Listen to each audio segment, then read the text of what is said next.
नमस्कार दोस्तों, स्टडी 91 पर आप सबका हार्दिक स्वागत अभिनंदन है। ठीक ना। तो आज हम लोग बातें करेंगे पूर्व मध्यकालीन भारत या राजपूत काल के विषय में, राजपूताना काल के विषय में आज हम सब चर्चा करेंगे।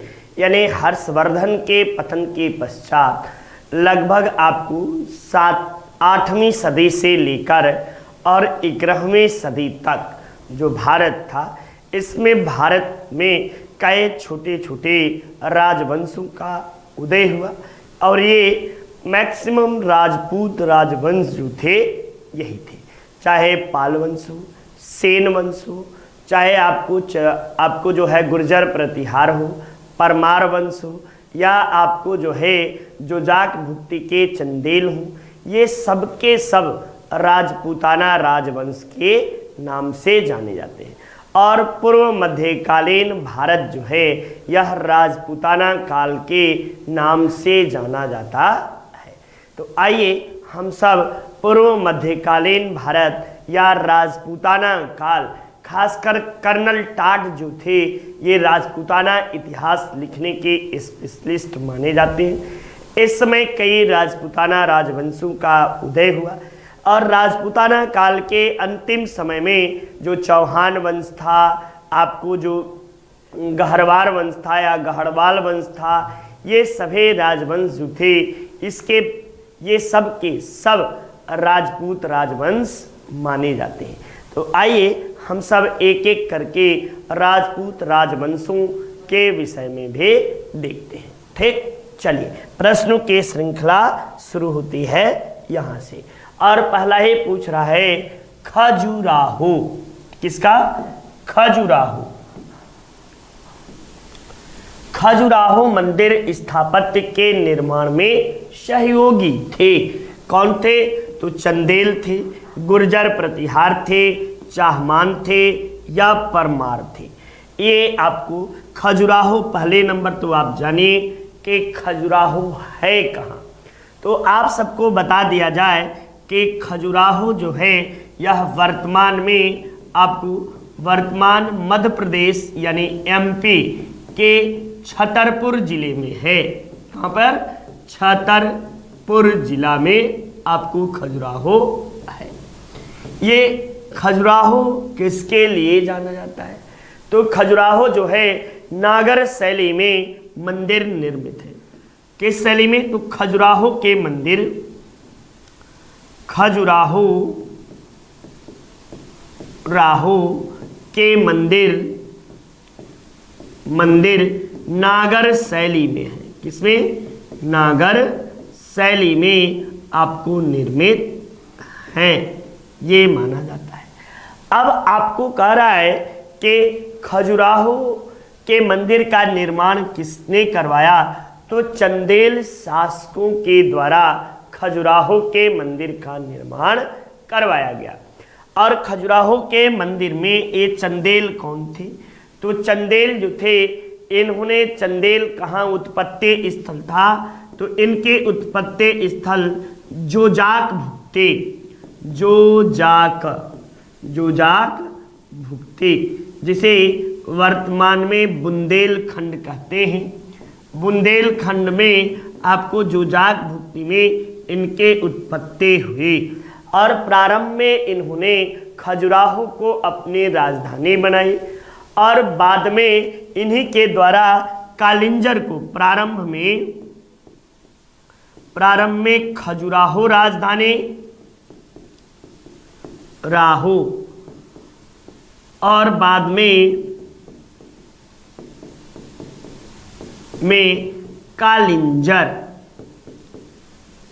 कालिंजर इनके राजधानी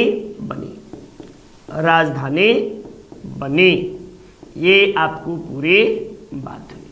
तो इस तरह से आप सबने देखा खजुराहो और चंदेलों के विषय में। नेक्स्ट, खजुराहो के मंदिर संबंधित हैं।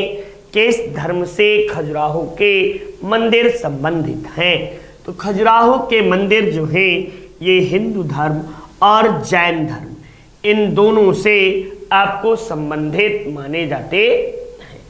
खजुराहो के मंदिरों में आपको कंदरिया महादेव, कौन सा? कंदरिया महादेव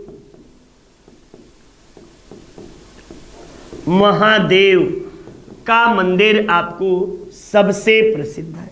और इस कंदरिया महादेव के मंदिर का निर्माण जो है किसके द्वारा? तो धंग जो था, धंग निर्माता था। कंदरिया महादेव के मंदिर का निर्माण धंग को कहा जाता है। ऐसे स्थान पर 64 योगिनी मंदिर, कौन सा? 64 योगिनी मंदिर आपको यहीं पर स्थित है। और यह जो है खजुराहो जो है ये विश्व धरोहर सूची में, किसमें? विश्व धरोहर सूची में इसे शामिल किया गया है। साथ ही साथ आप सबको बता दें कि यहाँ के ज़्यादातर जो मंदिर हैं ये कामुकता को प्रदर्शित करते हैं। किसको? ज़्यादातर मंदिर, यही लिख दे रहा हूँ, ज़्यादातर मंदिर कामुकता को प्रदर्शित करते हैं,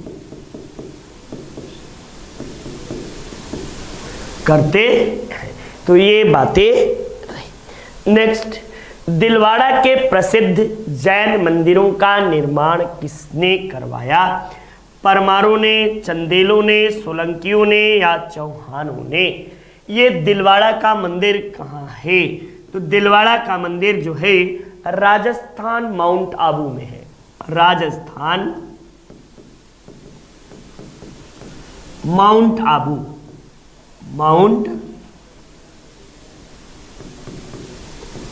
माउंट आबू पर आपको ये मंदिर स्थित है। अब दिलवाड़ा के मंदिर से संबंधित और क्या प्रश्न बनता है? तो इसका निर्माण जो था सोलंकी वंशीय, चालुक्य सोलंकी वंशीय शासक ये है सोलंकियों के द्वारा। तो चालुक्य सोलंकी वंशीय शासक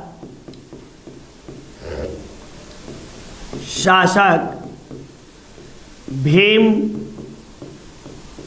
प्रथम का मंत्री बिमल शाह द्वारा करवाया गया था। बिमल शाह द्वारा करवाया गया।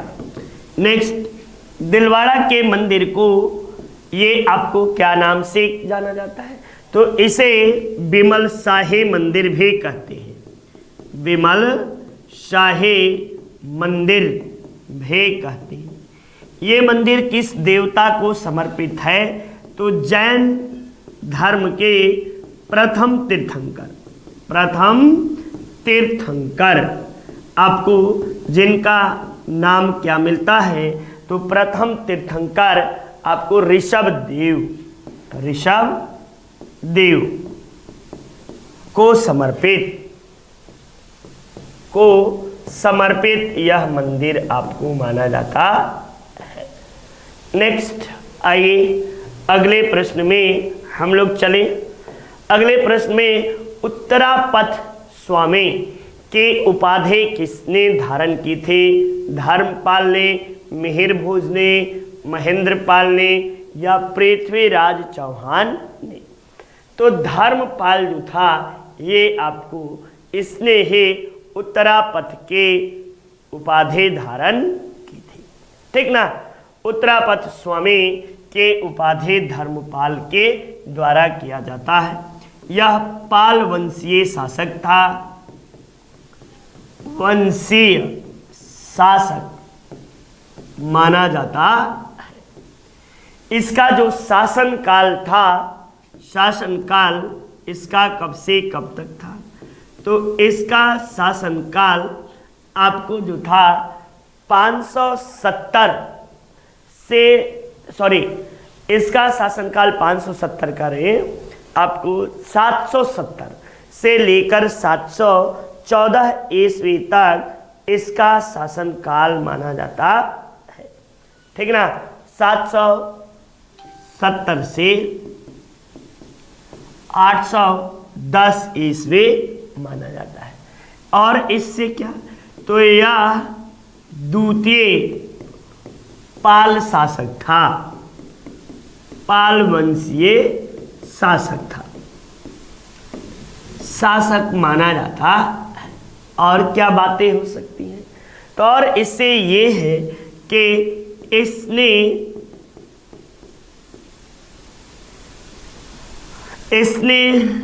विक्रमशिला विश्वविद्यालय के स्थापना की। और क्या हुआ, तो त्रिपक्षीय संघर्ष में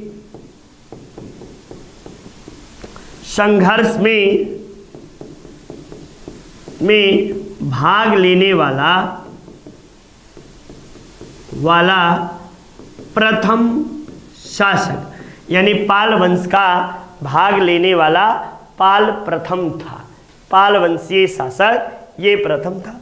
त्रिपक्षीय संघर्ष था किसके बीच, तो राष्ट्रकूट, आपको गुर्जर प्रतिहार, ठीक ना, गुर्जर प्रतिहार और आपको पाल के बीच ये त्रिपक्षीय संघर्ष था।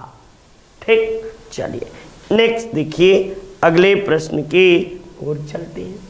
सोमनाथ के मंदिर पर किसने आक्रमण किया था, तो सोमनाथ के मंदिर पर आपको महमूद गजनवी, किसके द्वारा, महमूद गजनवी के द्वारा आक्रमण किया गया था।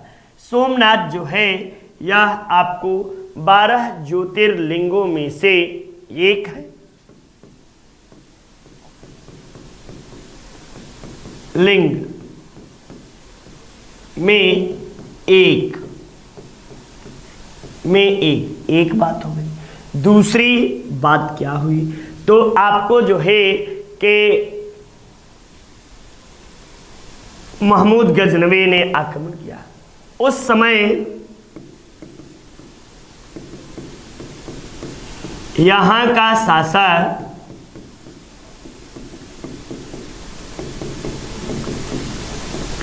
भीम प्रथम था,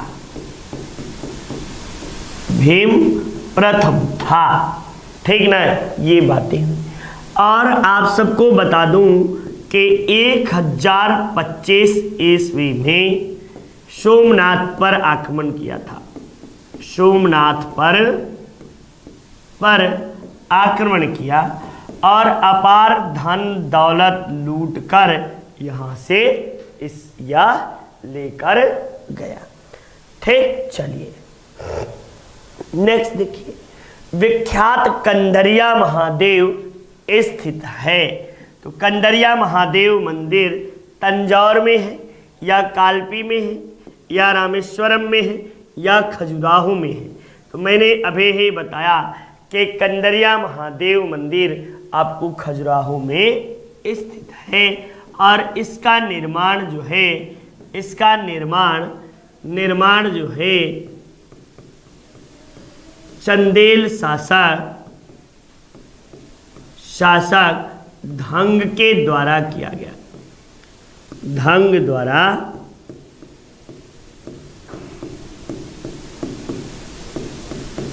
किया गया। ये आपको बातें हुई। इसका निर्माण करता चंदेल शासक धंग था। ये आपको नागर शैली में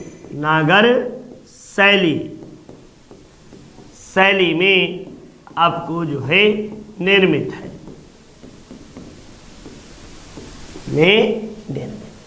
ठीक। भगवान शिव महादेव से पकड़ ही लोगे कि शिव का यह मंदिर है। नेक्स्ट देखिए, चंदेल राजाओं द्वारा मंदिरों में मूर्तियां किसकी हैं, तो आपको विष्णु और लक्ष्मी की, शिव और कार्तिकेय की, शिव और विष्णु की या लक्ष्मी एवं सरस्वती की। तो चंदेल राजाओं के द्वारा जो आपको मंदिर बने, इन मंदिरों में किसकी मूर्ति है, तो शिव और विष्णु के मूर्तियां स्थापित हैं। ठीक ना, भगवान शिव और विष्णु, यदि मैंने पीछे बताया भी है, शिव और विष्णु को सर्वप्रथम कब पूजा गया, ये यहाँ एक बार और याद कर लीजिएगा। शिव एवं विष्णु को एक साथ सर्वप्रथम कब पूजा गया, तब आप जवाब दीजिएगा। कब पूजा गया, तब जवाब दीजिएगा कि गुप्त काल में। मैंने पीछे बताया भी है गुप्त काल में कि हरिहर के रूप में पूजा पूजा प्रारंभ हुई। हरि मने विष्णु और हर मने हर हर महादेव यानी महादेव, शिव के रूप में ये एक साथ पूजा गुप्त काल में ही सर्वप्रथम प्रारंभ हुई। नेक्स्ट देखिए, उचित सुमिलित है पृथ्वीराज रासव। अच्छा, पृथ्वीराज रासव की रचना आपको चंद्रवरदायी के द्वारा किया गया। अब यहाँ पे फरिश्ता जो है, इसने किसके रचना के, तो मोहम्मद कासिम, फरिश्ता मोहम्मद कासिम के द्वारा लिखा गया। अब एक और दो मिल गया। पार्वती परिचयन, तो पार्वती परिचयन ये आपको किसके द्वारा लिखा जाता है, तो पार्वती परिचयन ये आपको वाण भट्ट। अब कौन सा बचा, तो भक्ति रत्नाकर आपको, तो पहले का 2, दूसरे का ये 4 और 3, आपको कहीं है 2 1 4 3, तो ये आंसर आपको जो है 3 बिल्कुल सही आंसर हुआ। नेक्स्ट देखो अगले, पुंड्रवर्धन भुक्ति अवस्थित है। ये पुंड्रवर्धन भुक्ति जो था ये कहाँ अवस्थित था, तो उत्तरी बंगाल में पुंड्रवर्धन भुक्ति अवस्थित था। खासकर उत्तरी बंगाल आपको जो देखने को मिलता है, ये उत्तरी बंगाल कहाँ है, तो उत्तरी बंगाल का मतलब आसाम का जो सटा हुआ भाग था वही उत्तरी बंगाल था। और यहाँ पर आपको जो है कि ये जो है उसको क्या बोलते हैं, ब्रह्मपुत्र को आपको कहते थे। और अब ये वर्तमान में पुंड्रभुक्त जो है ये बांग्लादेश में है। वर्तमान में यमुना नदी कोष्ठक में ब्रह्मपुत्र ये है, ठीक ना, के तट पर बांग्लादेश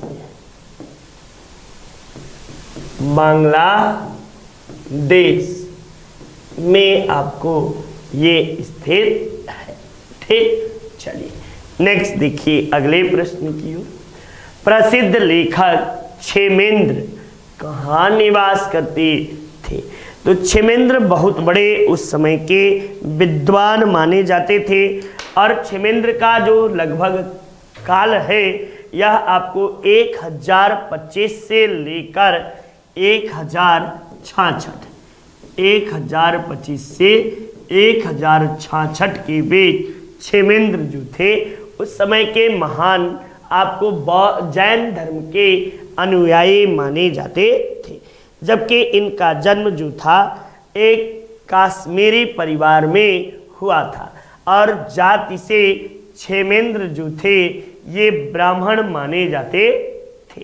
ठीक ना, ये आपको जो है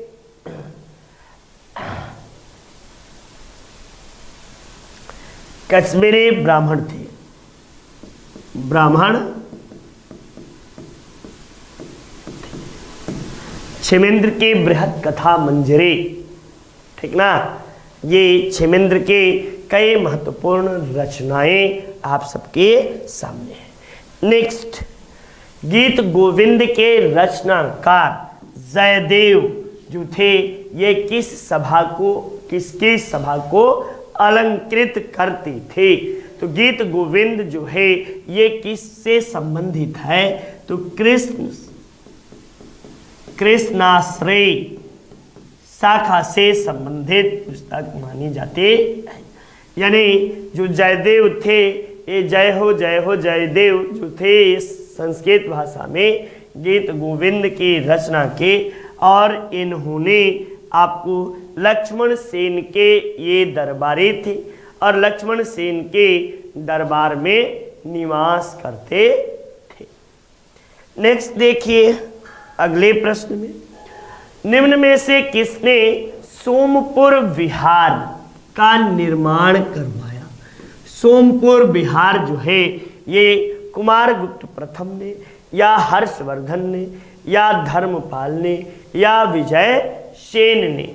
इसका निर्माण किसके द्वारा कराया गया था? तो सोमपुर विहार का निर्माण धर्मपाल के द्वारा कराया गया था। यदि देखा जाए सोमपुर विहार कहाँ है, तो बिहार शरीफ में है। बिहार शरीफ में आपको स्थित है सोमपुर विहार। ये किससे संबंधित है? तो जैन धर्म से, बौद्ध धर्म से पाल वंशीय शासक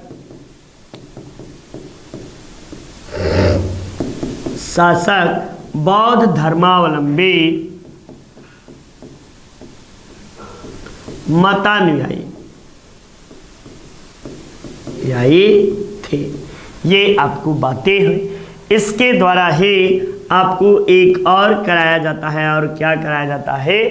तो विक्रमशिला विश्वविद्यालय, विक्रमशिला विश्वविद्यालय इन्हीं के द्वारा स्थापित किया जाता है। और यह किस शाखा से केंद्र था? तो ब्रजयान शाखा का महान केंद्र था। ब्रजयान शाखा का प्रधान केंद्र। ये आपको जो है बातें हुई। नेक्स्ट देखिए, निम्न में से किसने महमूद गजनवी द्वारा ध्वस्त किए गए सोमनाथ मंदिर का पुनर्निर्माण करवाया? तो ये आपको जो है पुनर्निर्माण किसी और के द्वारा नहीं, भोज परमार के द्वारा पुनर्निर्माण का कार्य किया गया था। कुछ जगहों पर आपको जो है कि इसका निर्माण करता जय सिंह और कुमार पाल को भी बताया गया है। बड़ा ही यह विवादास्पद प्रश्न है। वैसे जो पहली जानकारी मिलती है, अभी आपको मैं एकदम क्लियर कर देता हूँ। जब महमूद गजनवी ने 1025 में ध्वस्त कर दिया, ठीक ना। तो इसके बाद जो है, इसके बाद इसमें प्रस्तर यानी पत्थर, इसमें प्रस्तर लगवाने का कार्य किसके द्वारा किया गया था? तो इसमें प्रस्तर लगवाने का काम भीम प्रथम ने किया था। किसने? भीम प्रथम के द्वारा इसमें प्रस्तर लगवाया गया था। जब और आगे जब चलेंगे तब हम लोग देखेंगे कि अब यहाँ पर पूछ रहा है कि इसका जीर्णोद्धार किसने करवाया? पुनर्निर्माण का मतलब जीर्णोद्धार। तो जीर्णोद्वार जो है, द्वार किसके द्वारा कराया गया? तो इसका जीर्णोद्वार कुमार पाल के द्वारा आपको कराया गया। किसके द्वारा? कुमार पाल के द्वारा। ये बाद में आपको भोज परमार ने भी इसमें काम किया, लेकिन इसमें जो आंसर एक्यूरेट होना चाहिए कुमारपाल होना चाहिए। और आपको नेक्स्ट जो है आधुनिक सोमनाथ का निर्माता, आधुनिक सोमनाथ का निर्माता किसे कहते हैं? तब सरदार वल्लभ भाई पटेल, सरदार पटेल आधुनिक सोमनाथ के निर्माता। और वर्तमान समय में सोमनाथ मंदिर के प्रधान जो हैं ये कौन है? तो आपके प्रधानमंत्री नरेंद्र भाई मोदी। नेक्स्ट देखिए, महान संस्कृत कवि एवं नाटककार राजशेखर किसके दरबार में निवास करते थे? तो राजशेखर जो थे ये कई राजाओं के दरबार में निवास करते थे और महेंद्र पाल प्रथम के दरबार में राजशेखर ने कई वर्षों तक काम किया। महेंद्र पाल के बाद उनके पुत्र मिहिर भोज के भी, यानी मिहिर भोज के दरबार में भी इन्होंने आपको जो थे ये थे, ठीक ना। ये आपको राजशेखर के कर्पूर मंजरी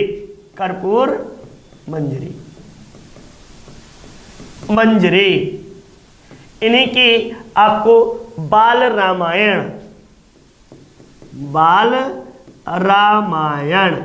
और इनकी रचना प्रचंड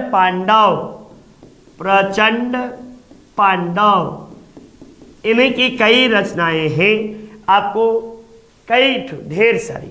नेक्स्ट देखिए, महान जैन विद्वान हेमचंद्र किसकी सभा को अलंकृत करते थे? तो हेमचंद्र जो थे ये आपको किसकी सभा को? तो कुमारपाल के सभा को हेमचंद्र जो थे ये आपको निवास करते थे। एक कुमारपाल किस वंश का शासक था? तो कुमारपाल जो थे ये चालुक्य वंशीय शासक थे। कौन थे? तो चालुक्य वंशीय शासक कुमारपाल थे। हेमचंद्र ये जो थे जैन धर्म के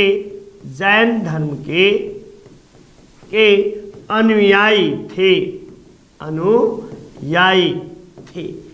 इनके द्वारा आपको कई किताबें हेमचंद्र सूर्य के द्वारा परिशिष्ट पर्वन नामक पुस्तक के रचना हेमचंद्र सूर्य द्वारा किया गया। नेक्स्ट अगले प्रश्न में, अजय पाल संस्थापक थे। तो अजय पाल जो थे ये आपको चाहमान या इन्हें ही बोलते हैं चौहान वंशीय शासक थे।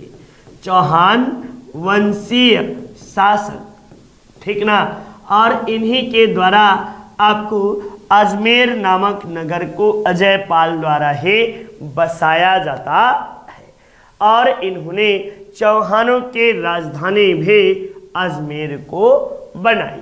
ठीक, चलिए नेक्स्ट देखिए, लक्ष्मण संबंध का प्रारंभ निम्नलिखित में से किस वंश द्वारा हुआ?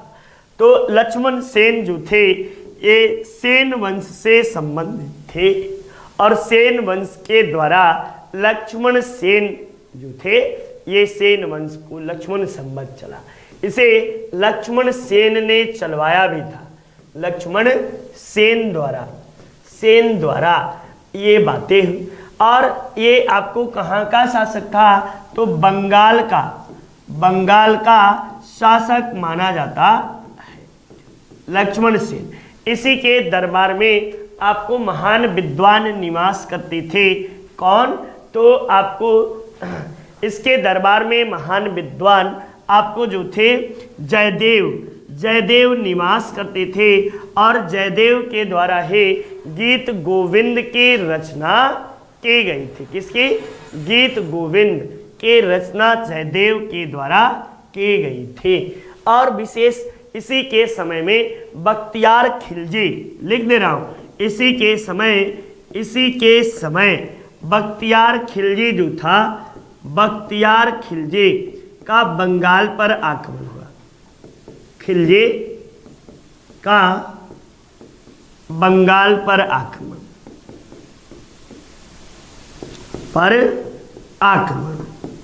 ये आपको बातें। नेक्स्ट अगले प्रश्न में आइए। अगले प्रश्न में कलहण की राज तरंगिणी में वर्णित अंतिम राजा कौन था? तो कलहण की राज तरंगिणी में वर्णित अंतिम राजा जो था वह जय सिंह सिद्धराज था। जय सिंह सिद्धराज, ये आपको लोहार वंश का शासक था। कश्मीर के लोहार वंश का शासक जो था यही था, ठीक ना। और राज तरंगिणी जो है इसमें कितने तरंगों हैं? तो राज तरंगिणी में कुल 8 तरंगे हैं, 8 तरंगे। और आपको शैली कैसे? तो महाभारत शैली में लिखी गई है। और अंतिम रूप से जय सिंह सिद्धराज, जय सिंह सिद्धराज के दरबार में आपको रहकर इसने अंतिम रचना की थी। ये जय सिंह किस वंश के थे? तो कश्मीर के लोहार वंशीय थे, कश्मीर के लोहार वंशीय शासक, ठीक ना, वंशीय थे। नेक्स्ट, कश्मीर का शासक ललितादित्य मुक्तापीड़ द्वारा निर्मित निम्नलिखित मंदिरों में से किसका निर्माण करवाया था? तो वह मार्तंडेय का मंदिर, अर्थात मार्तंडेय मंदिर सूर्य देवता को समर्पित मंदिर था। और इसका निर्माण जो था ललितादित्य मुक्तापीड़ के द्वारा किया गया था। किसके द्वारा? तो ललितादित्य मुक्तापीड़ के द्वारा इसका निर्माण आपको किया गया था। चलिए नेक्स्ट देखिए आप अगले प्रश्न में, निम्न राजपूतों वंशों में से किसने 8वीं सदी में दिल्लिका की स्थापना के? तो दिल्लिका की स्थापना जो थे ये तोमरों के द्वारा किया गया। और इसका स्थापना अनंगपाल के द्वारा किया गया। और इसी राजवंश के शासकों को पराजित करके आपको जो है किसने? तो आपको पृथ्वीराज चौहान तृतीय ने इस पर अधिकार स्थापित कर लिया था। साथ ही साथ एक बात और रखिएगा कि तोमरों ने ही ढिल्लिका को बसाया भी था, ठीक ना। नेक्स्ट, गोविंद गढ़वाल की राजकुमारी कुमार देवी ने धर्मचक्र जीन विहार कहाँ बनवाया था? तो ये सारनाथ में बनवाया था। ये गोविंद चंद कौन था? तो गढ़वाल वंशी था, गढ़वाल वंशीय, ठीक ना, वंशीय राजा था। और आपको बता दें कि ये इनके केंद्र कहाँ था? तो बनारस इनका केंद्र था, ठीक ना। और आपको इस वंश का अंतिम शासक कौन था? तो अंतिम शासक जयचंद्र को पराजित करके जयचंद्र को पराजित करके महमूद गोरे ने भारत पर आपको मुस्लिम राज्य की स्थापना की, ठीक ना। ये बातें हुई। और इसे आपको जो है कि एक बड़ा अच्छा लिखी है, चूँकि इसने अपने पिता को बंदी बनाकर छुड़ाया था, ठीक। गुर्जर प्रतिहार वंश के स्थापना किसने की थी? तो नागभट्ट प्रथम के द्वारा गुर्जर प्रतिहार वंश के स्थापना की गई थी। गुर्जर प्रतिहार वंश जो है ये आपको दूसरा राजवंश है जो कि आपको अग्निकुल से उत्पन्न सर्वाधिक शक्तिशाली राजवंशों में से एक था। और इसकी शाखाएं थे, एक उज्जैनी शाखा थी और दूसरा मेवाड़ शाखा थी। चलिए नेक्स्ट देखिए, धंग राजपूतों के किस शाखा से संबंधित था? तो धंग जो था ये चंदेल राजवंश से था। और धंग के द्वारा आपको चंदेल राजवंश के संस्थापक कौन था? स्थापना किसने की थी? तो नन्नुक ने, नानुक के द्वारा इस राजवंश के स्थापना की गई थी। कहाँ की गई थी? तब आप दीजिएगा जवाब जोजाक भुक्ति। जोजाक भुक्ति में इसकी स्थापना की गई थी। ठीक, चलिए नेक्स्ट देखिए, आपको धंग जो था इसने ही आपको कंदरिया महादेव, कंदरिया महादेव के मंदिर का निर्माण इसके द्वारा ही करवाया गया था। नेक्स्ट अगला आप देखेंगे, महानतम प्रतिहार वंशीय शासक कौन था? तो मिहिर भोज जो था ये महानतम प्रतिहार वंशीय शासक माना जाता है। कौन? मिहिर भोज को कहा जाता है। इसने लगभग 50 वर्षों तक, कितना? लगभग 50 वर्षों तक शासन किया। और आपको मिहिर भोज का कई मुस्लिम यात्रियों ने भी आपको वर्णन किया है और इसे बौरा कहकर संबोधित किया है। ठीक ना? ये आपको नागभट्ट के तरह ही इसने भी प्रतिहार वंश का साम्राज्य जो था वह काफी विस्तृत किया। निम्नलिखित युग्मों में से कौन एक सुमिलित नहीं है? अब्दुल रहमान के द्वारा आपको जो है क्या लिखा गया है? तो भैया हमीर रासो अब्दुल रहमान ने नहीं लिखा है, बल्कि हमीर रासो की रचना किसके द्वारा की गई है? तो हमीर रासो ये आपको महान ग्रंथों में से एक माना जाता है और इसके रचनाकार सारंगधर है। कौन? सारंगधर। ये बात हुआ सारंगधर।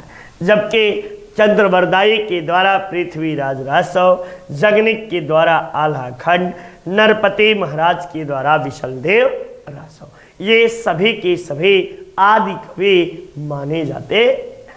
हमीर नहीं है, हमीर रासव है। ठीक ना? चलिए नेक्स्ट, पृथ्वीराज रासव के रचनाकार कौन हैं? तो पृथ्वीराज रासव के रचनाकार आपको जो है कौन है? चंद्रवरदाई है। कल्हण ने किसकी रचना की थी? तो राज तरंगिणी की रचना कल्हण ने। विल्हण ने क्या की थी? तो विक्रमांक देव चरितम। किसका? विक्रमांक देव चरितम। इसमें आपको चालुक्य वंश चरितम, इसमें आपको चालुक्य वंशीय शासक विक्रमादित्य षष्ठम का वर्णन आपको मिलता है। जबकि आप देखोगे तो आपको जो है कि जयानक के द्वारा कौन सी रचना रची गई थी? तो जगनिक ने आल्हाखंड की रचना की थी और जयानक ने पृथ्वीराज विजयम, किसकी? पृथ्वीराज विजयम, राज विजयम के रचना इसके द्वारा की गई थी।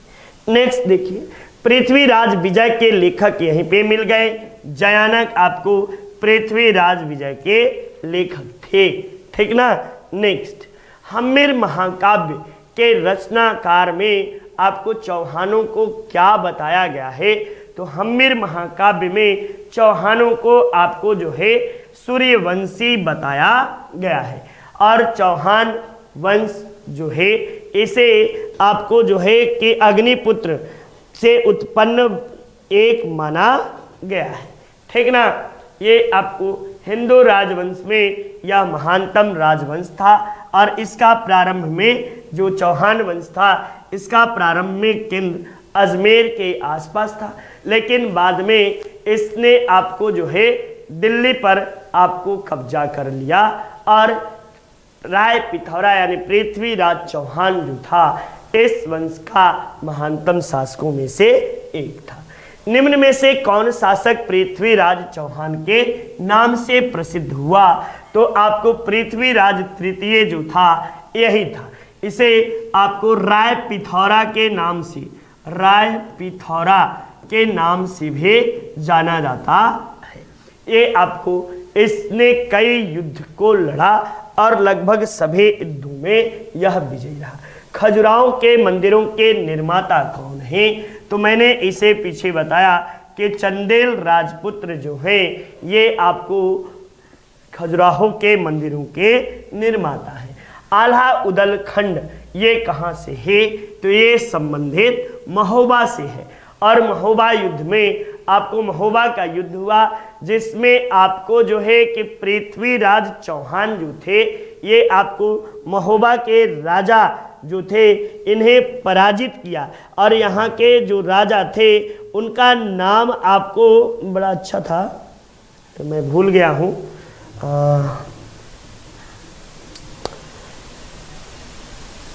कुछ है भूल रहा हूँ। और उसी में ये उन्हीं के विपक्षी दल से थे और आला उधल पराजित होते हैं और मारे जाते हैं। आला खंड आज भी गाया जाता है बुंदेलखंड में। इनकी वीरता का हमेशा तारीफ होता है। जोजाक भुक्ते किसका प्राचीन नाम है? तो बुंदेलखंड का प्राचीन नाम जोजाक भुक्ते मिलता है। किसका? बुंदेलखंड का प्राचीन नाम जो है जोजाक भुक्ते कहा गया है। नेक्स्ट देखो, किस ग्रंथ के आधार पर यह माना जाता है कि राजपूत के 4 वंश आपको प्रतिहार, परमार, चौहान, सोलंकी का उदय अग्निकुंड से हुआ? तो पृथ्वीराज रासव से। और पृथ्वीराज रासव के रचना किसने की थी? तो चंद्रवरदाई ने की थी। चंद्रवरदाई के द्वारा इसकी रचना की गई। राज तरंगणी किसके द्वारा? तो कल्हण के द्वारा राज तरंगणी किया गया। मनु स्मृति के मनु के द्वारा स्मृति और रामायण का वाल्मीकि के द्वारा रामायण की रचना की गई। मनु के द्वारा मनु स्मृति रचा गया। नेक्स्ट देखिए, पूर्व मध्यकालीन भारतीय इतिहास में 750 ईस्वी से 1200 ईस्वी तक का समय मुख्यतः माना जाता है। तो इसे किस नाम से जानते हैं? तो राजपूत काल से नाम से जानते हैं या पूर्व मध्यकालीन आपको सल्तनत पूर्व काल के नाम से भी जाना जाता है। नेक्स्ट, गुर्जर प्रतिहार वंश का संस्थापक कौन था? तो ये आपको दूसरी बार नागभट्ट को गुर्जर प्रतिहार वंश का संस्थापक माना जाता है। किसे? नागभट्ट को गुर्जर प्रतिहार वंश का संस्थापक माना जाता है। नेक्स्ट प्रश्न, अग्निकुंड में राजपूतों के सर्वाधिक प्रसिद्ध राजवंश कौन सा था? तो यहाँ पर आपको चालुक्य वंश, चौहान वंश, परमार वंश या प्रतिहार वंश, चूंकि ये सब के सब अग्निकुंड से उत्पन्न बतलाए गए हैं। और अग्निकुंड से उत्पन्न राजपूतों का उल्लेख कहाँ हो मिलता है? तो मैंने अभी ही बताया कि पृथ्वीराज रासव में, पृथ्वीराज रासव में, राज रासव में मिलता है। और पृथ्वीराज रासव की रचना चंद्रवरदाई के द्वारा किया गया है। और इसमें सबसे सर्वाधिक प्रसिद्ध राजवंश किसे कहा गया है? तो प्रतिहारों को सर्वाधिक प्रसिद्ध राजवंश के नाम से कहा गया है। ठीक ना? चूंकि मध्यकालीन भारत में प्रतिहारों का सर्वाधिक अस्तित्व जो था ये था कन्नौज पर। ठीक, चलिए यहाँ पे एक बात और आप सब जान लीजिएगा कि पृथ्वीराज रासव में आपको जो है कि एक लाइन चंद्रवरदाई की है कि 4 बांस 24 गज अंगुल अष्ट प्रमाण एते पे सुल्तान है मत चूको चौहान। ये आपको, चूंकि आपको पृथ्वीराज चौहान जो थे ये शब्द भेदी बाण चलाना जानते थे और इसी पर उसकी कहावत थी। नागभट्ट प्रथम कहाँ का शासक था? तो नागभट्ट प्रथम जो था ये मालवा का शासक था। इसीलिए मैंने आप सबको बताया, एक बार ये बताया कि प्रतिहारों की उत्पत्ति 2 स्थानों पर, एक उज्जैनी शाखा की बात होती है और एक आपको जो होती है मालवा खंड की बातें होती है। उज्जैन भी उस समय मालवा खंड में ही था। इसीलिए नागभट्ट प्रथम को आपको जो है कि प्रतिहार वंश का संस्थापक भी कहा जाता है। क्या कहा जाता है? प्रतिहार वंश का संस्थापक, वंश का संस्थापक था। ये बातें हुई। नेक्स्ट देखो, गुर्जर प्रतिहारों के, यही आ गया ना, गुर्जर प्रतिहारों के उज्जैनी शाखा का संस्थापक कौन था? तो नागभट्ट प्रथम जो था गुर्जर प्रतिहारों के उज्जैनी शाखा का संस्थापक था। एक मिनट देखिए, राष्ट्रकूट राजवंश का जो नाग प्रथम को किसने पराजित किया था? तो ये दंती दुर्ग के द्वारा ही पराजित किया गया था। और दंती दुर्ग को आपको राष्ट्रकूट वंश का संस्थापक भी, राष्ट्रकूट वंश का संस्थापक भी कहा जाता है, वंश का संस्थापक भी कहा जाता है, ठीक ना। राष्ट्रकूट वंश के राज्यों के राजधानी कहाँ थे? तो राष्ट्रकूट राजवंश के राज्यों की राजधानी प्रतिष्ठान या पैठान जो थे, या पैठान जो थे, ये राजधानी थे। ये पैठान कहाँ था? तो ये आपको गोदावरी नदी के तट पर, गोदावरी, एक मिनट, गोदावरी नदी के तट पर था, नदी के तट पर ये आपको बातें हुई। ध्रुव तृतीय आपको जो था ये महान शासक था और कवि राजमार्ग नामक पुस्तक की रचना, ये ध्रुव जो था ये आपको कवि राजमार्ग नामक ग्रंथ की रचना की थी, ठीक ना। इसके साथ साथ ही ये जैन धर्म का भी महान पोषक था और जैन धर्म में संलेखना विधि से इसने अपने प्राणों का त्याग किया था। साथ ही साथ इसके समय में अकाल पड़ गया था और इसने अपना एक अंगूठा काटकर किसे समर्पित कर दिया था? तो मां लक्ष्मी को एक दाहिने हाथ का अंगूठा समर्पित कर दिया था। नेक्स्ट आइए अगले प्रश्न में चलते हैं। और अच्छा, तो इस तरह प्रश्नों की श्रृंखला समाप्त हुई। नमस्कार, जय हिंद, जय भारत, आपका दिन मंगल